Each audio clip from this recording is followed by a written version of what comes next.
Saya itu jadi kuli karena di keluarga saya kuli bangunannya sudah jadi dinasti. Iya, bapak saya mandor, om saya pengawas proyek. Karena keluarga saya banyak kuli, saya tuh sering diajarin begitu. Alwi, pokoknya bapak tidak mau kau jadi kuli.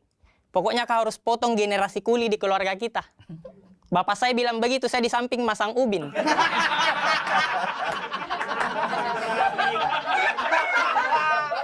Tidak dipaksa sih, tapi dilatih. Tenang nak, nanti bapak bukain jalan. Kebetulan pengawas paman kamu kok.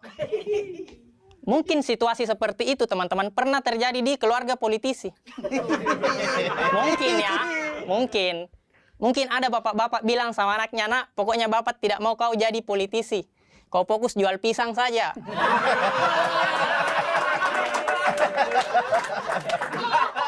Pokoknya kau harus potong generasi politik di keluarga kita. Bapaknya bilang begitu, anaknya di samping jadi cawapres. Tenang nak, nanti bapak bukain jalan. Kebetulan pengawas paman kamu kok.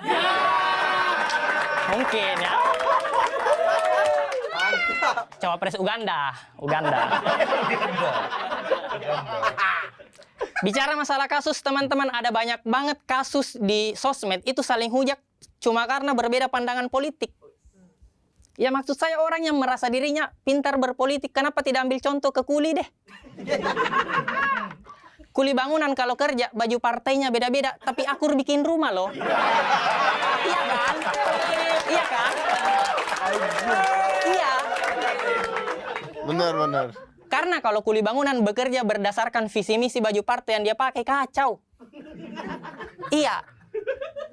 Karena Indonesia ini bisa maju, teman-teman. Kalau kita ambil analoginya sama kayak kuli bangunan membangun rumah.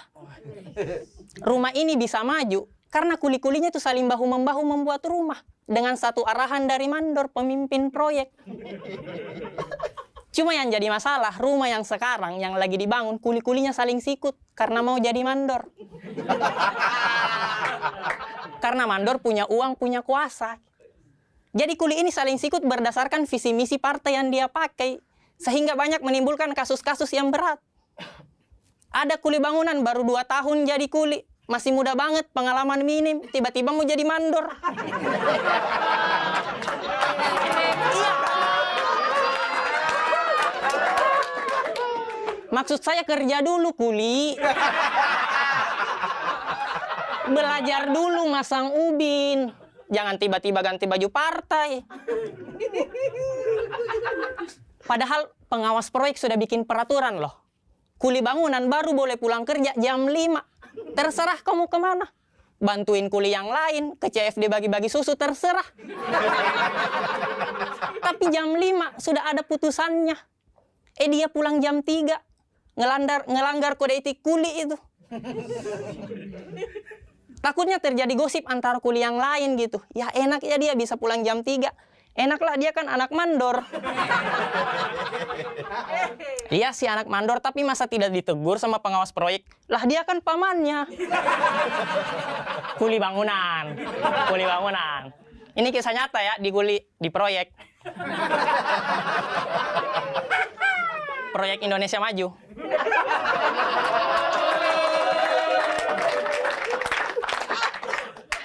Ada lagi kasus berikutnya. Kuli terlalu banyak gimmick. Rambutnya warna putih. Terlalu ngebet mau jadi mandor, tiba-tiba di proyek azan.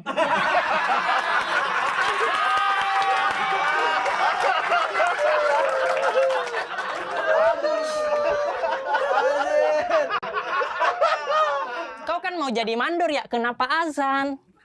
Pengen banget dibilang kuli agamis gitu. Ini kuli identitas ini. Om Ded, saya bisa tambah durasi tidak? Boleh, kuli ini boleh. banyak kasusnya ini. Banyak kasusnya. Tiba-tiba agamis, terakhir dia tiba-tiba di proyek nonton bokep. Kita kan bingung lihatnya ya.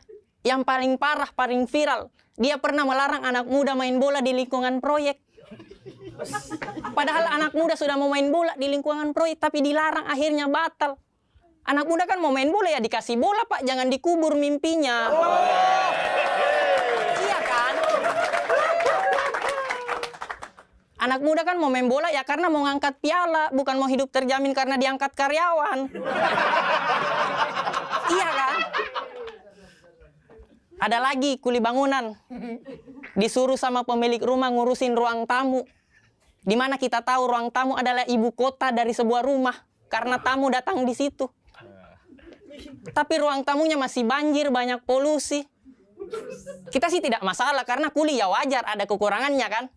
Cuma yang jadi masalah di saat dia mau jadi mandor, dia tiba-tiba menjanjikan kemerdekaan bagi rumah yang lain. Kita tidak percaya. Iya kan? Ngurus ruang tamu saja belum beres, masih banyak program yang tidak jalan. Tiba-tiba mau renov rumah yang lain, kita kan ngelihatnya kayak, wah dua kata lucu nih. Kuli pembual.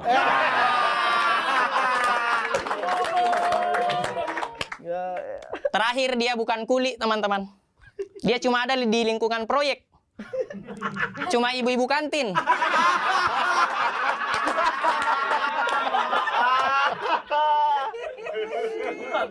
Cuma ibu-ibu kantin yang jual kerat indeng yang logonya banteng.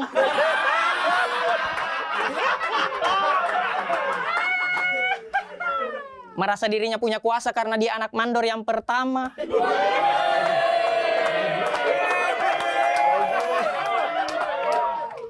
Kerjanya cuma ngecengin mandor yang sekarang. Ih, mandor yang sekarang kalau bukan kantin saya kasihan deh.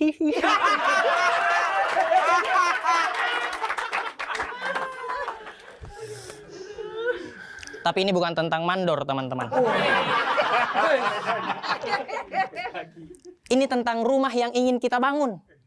Rumah yang sejahtera, bebas dari korupsi. Karena percuma punya mandor gelar insinyur, etos kerja yang tinggi. Sampai turun ke gorong-gorong. Kalau mau kerja, izin dulu ke ibu kantin. Saya malah kasihan sama mandor pertama, pencetus pembangunan proyek. Dia pernah bilang perjuangan saya tidaklah berat karena melawan kontraktor dari luar.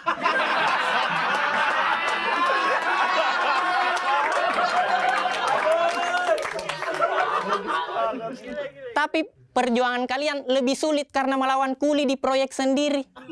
Secara tidak langsung mandor yang pertama nyindir anaknya sendiri.